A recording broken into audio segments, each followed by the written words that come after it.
What's up guys, remember to subscribe. Today we're going to look at how to make an old school beat. I just made this in under an hour, I guess like 30 minutes, whatever. So it's real simple.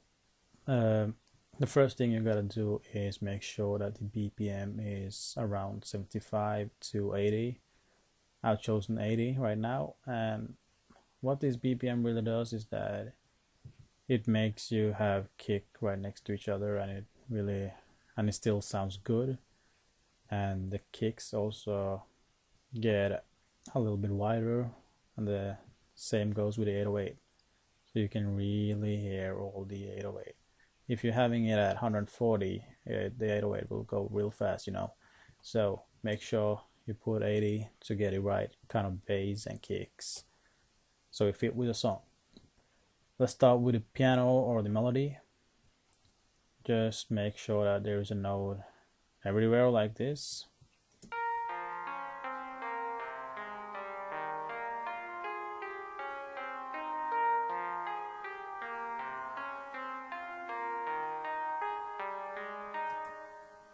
So you kind of want to use all the notes from like C4 to C6. So you're using kind of two scales, and you want notes to go from high pitch to low pitch, then middle pitch, then low pitch. So you want to change the pitch or the notes so it kind of give that epic sound.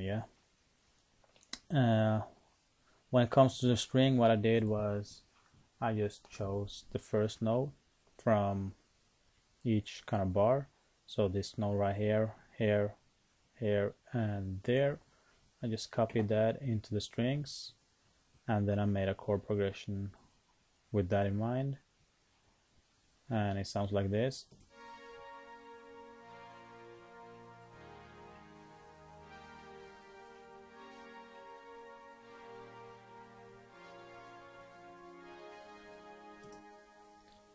As you see, I'm using a lot of scales here, everything from like C3 to C6, So just use notes differently and use everything you got.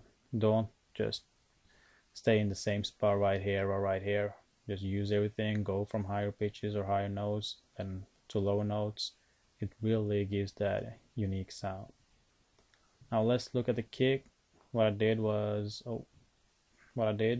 right here was that every time I hit the black kind of thing, I just added one note, so like one note there, one note there, one kick there, and one kick there. And the kicks that starts right here, that is changing, so here you got two like that, and two with a little bit more space, two with a shorter space, and this one right here and this one right here have the same space between, but the starting point is different. When it comes to the snare, an important thing to do is make sure that you are having your snare at F or below A sharp.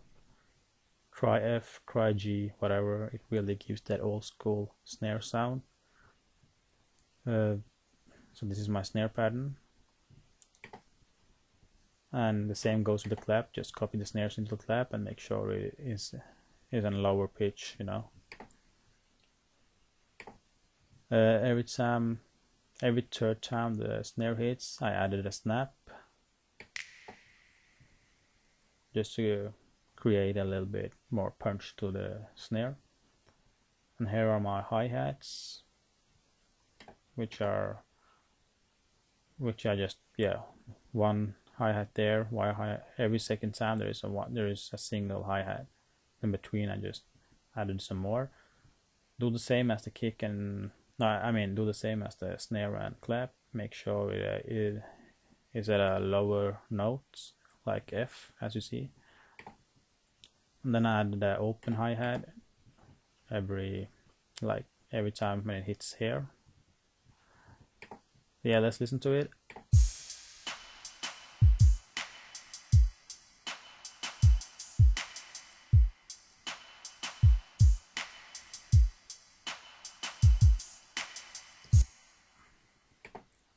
Now let's look at the 808 pattern. What I did was just all the smaller notes, I just moved them up like a stair. So it starts lower, then higher, then higher, then higher pitch, just to make that variation, you know. So let's listen to it.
Yeah, I just realized I forgot to tell you about two things.